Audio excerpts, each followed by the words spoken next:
Blouse high neck design பண்ணும்போது armhole curve எப்படி adjust பண்ணணும்னு தெரிஞ்சுக்கணுமா? Part 1, let's see the basic concept.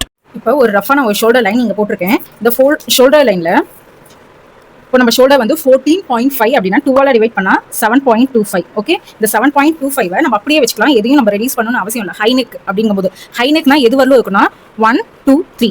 இந்த நெக்கை வந்து 3 இன்ச்சஸ் நீங்கள் குறைக்கிற வரலுமே இந்த இடத்துல எந்த ரெடியூஸும் நீங்கள் பண்ண தேவை கிடையாது. ஓகே, இப்போ நான் இங்கே 7.25 இருக்கா, அதே 7.25 நான் இங்கே மார்க் பண்ணிக்கிறேன். மார்க் பண்ணி ஒரு செஸ்ட் லைனை நான் ரஃபாக ஒன்று ட்ரா பண்ணுறேன். ட்ரா பண்ணிவிட்டு இப்போ இங்கே 7.25 நான் எடுத்திருக்கேன் அப்படின்னா பேக் நெக்குக்கு -0.5 பண்ணணும். ஓகே, -0.5 பண்ணால் 6.75. அதாவது நம்ம ஆக்சுவலாக நம்ம ஷோல்டர் லைன் வந்து 7.25, நம்ம பேக் நெக்குக்கு 1/2 இன்ச் ரெடியூஸ் பண்ணுறோம்.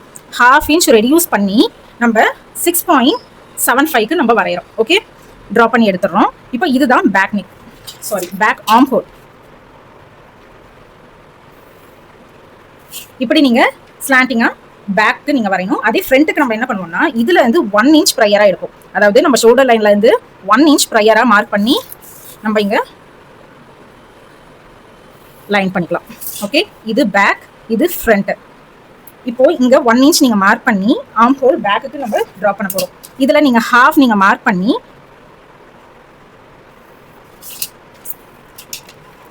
அவங்களோட செஸ்ட் லைன் வந்து 9.5. ஓகேவா, அந்த 9.5லேயே நம்ம முடிக்கணும்னு இல்லை, அந்த லைனுக்கு நம்ம எடுத்துகிட்டு வந்தால் போதும். ஓகே, இங்கே இதில் வந்து இங்கே தான் எடுத்துகிட்டு வரணும்னு இல்லை, இந்த லைனில் நம்மளுக்கு ட்ரா பண்ணால் போதும். இப்போ அதே மாதிரியே ஃப்ரண்ட்டுக்கும் நான் வரைஞ்சிக்கிறேன். இப்படி நீங்கள் பண்ணும்போது ஃப்ரண்ட்டில் ஆர்ம் ஹோல் கிட்ட எந்த ஒரு லூஸும் வராது. ஆர்ம் ஹோல் அண்ட் செஸ்ட் இந்த ஏரியாவில் எந்த ஒரு லூஸும் இருக்காது, கரெக்டாக இருக்கும். நெக்ஸ்ட் பார்ட்டில் medium and deep neck arm whole variation பார்க்கலாம்.